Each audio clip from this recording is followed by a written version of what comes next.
I have been going on about antagonists forever now, to an extent that I even forgot what I've actually mentioned about protagonists, and thus I thought that with the end of the antagonist saga, I'll do a small recap, a summary of what I think a protagonist should be in regards of my stories, and what I would like to avoid the most when creating a character like that. First and foremost, and this one is absolutely undisputable, no room for discussion. If I write a story that has a singular protagonist, a character that the writing is about, then that character should be the real protagonist of the story, making the decisions that directly impact him, making the decisions that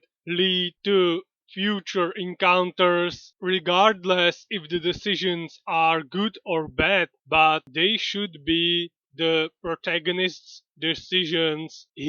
Because let's face it, I'm barely able, and the able is in big parentheses, to write a male protagonist, much less a female one, should not be just a tool on a leash of the story of me, the author, but a real character with real objectives of his own and with the ability to make those decisions that I've mentioned so many times in the past minute on his own without being heavily influenced by me as the writer, inserting my own decisions that I would make as the human writing the story. And here comes the tricky, pretty much impossible part where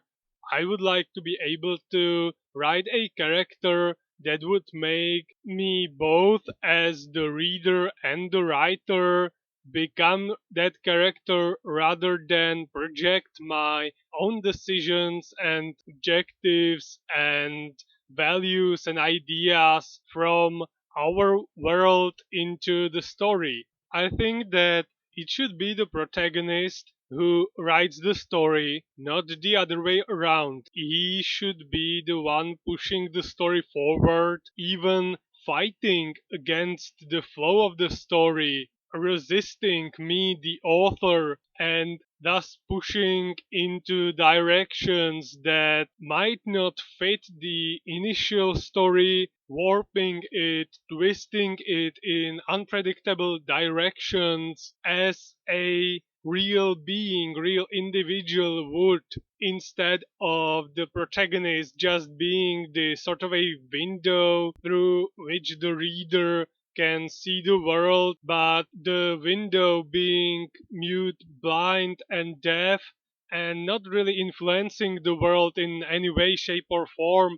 other than being there and doing what he's told by the story, by side characters, basically just being sent around on quests, mindlessly listening to orders, never rebelling or trying to achieve something of his own. He points these ideas that I hopefully made are quite new in me. I've never really thought about protagonists in this way and stories in this way, but in the past 2 or 3 years, I've just read so many stories that just did not click with me because of their protagonist that I put more thought into what I think makes a protagonist appealing to me as the reader, and these are what I was able to come up with mostly because I really wanted to try my hand at writing an actual story and didn't want to write something that I wouldn't want to read, because my only real goal in writing said story was to make something that I would enjoy. No one else, just this one selfish reader wanted his perfect story with no issues, checking all the boxes, and basically just fulfilling this sort of a void that most stories that I've encountered in the past just sort of left there unfulfilled without even me knowing about it until quite late into my, well, reading and watching experience. And honestly, this is just the surface. I do have more points to make about protagonists and their impact on the world that they are inhabiting and the story that they are creating in my sorry attempt and excuse at writing. For now, I am done with protagonists in this one, and I'll definitely continue with more useless dribble rambling that is barely comprehensible even to me when I'm re-listening these. But for now, it's rapid arrows, and we left with them solving the mysteries of their house where the club room is now located, and they have more new adventures in front of them. This one is truly glorious and will be a true test to my English skills, translation skills, because it's full of rhymes and I don't think I'm able to actually translate them properly to not embarrass myself and poor Yaroslav Foglar and his writing. I don't normally just read the dialogues word for word, but I would like to at least attempt some of these because I think they are quite interesting and some of them stuck in my memory for decades now,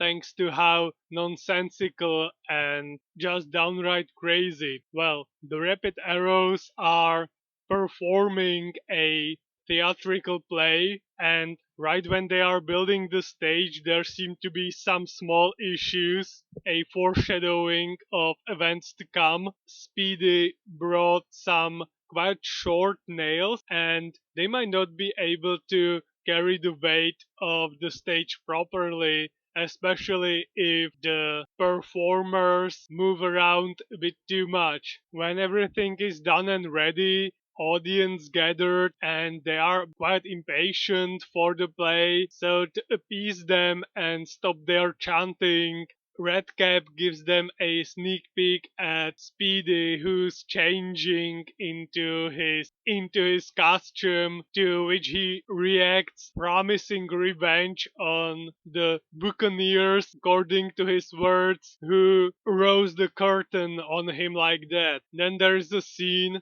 where a mother and a father, Redcap and Speedy, are giving their farewells to their son who decided to go and explore Africa. Here is one of those rhymes that I'm unable to actually translate, but he's basically telling them not to worry and just give him some cash so that he can set on his journey. And when he's in Africa, he's taking a nap and a clearly hostile tribe of natives surround him while he is deep in sleep, played by the rest of the boys surround him, singing songs and rhyming. First we'll torture him till he is dead, and then he shall serve as our bread. Now the poor explorer has been captured, portrayed by Mirek. He is tied to a torture stake, and the tribe members with costumes, grass skirts, and tribal necklaces are sitting around. When they count to three,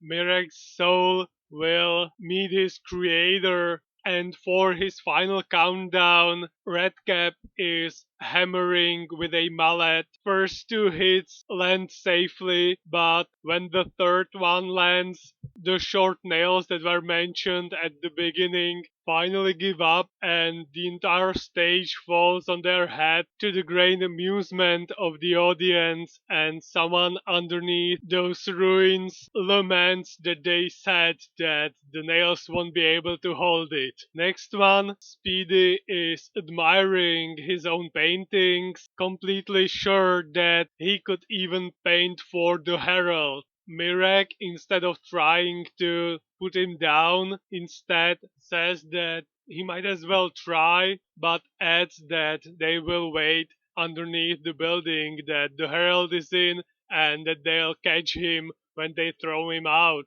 Unfortunately, there are many obstacles in Speedy's journey to the Herald, one being the security guard stopping them from using the lift, sending them to use the stairs instead. When they try to use the stairs, there is a cleaning lady that sends them packing with anyone could say that they are going to the Herald, unwilling to listen to them at all. Unusual problems require creative solutions, so the club members disguise themselves, forming pairs, one carrying another on their shoulders, hidden underneath a coat to pretend that they are adults, very tall adults, which is something the two characters they have met prior to this comment on. And using this trick, they finally do get to the Herald, where Speedy proudly presents his creations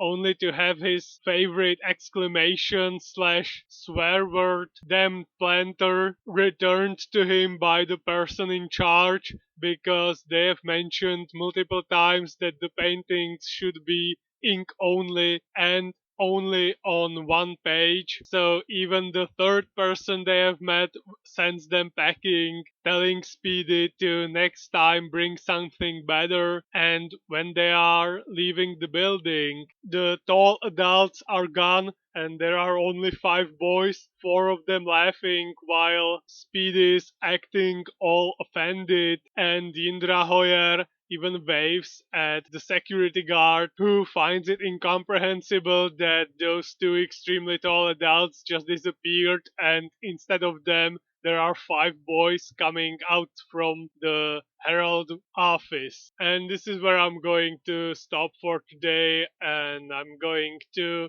talk a bit more about protagonists in the next one, and then hopefully tackle more Rapid Arrow's adventures. There are still so many of them, so I should probably speed things up at least a bit. But yeah, that's it for today.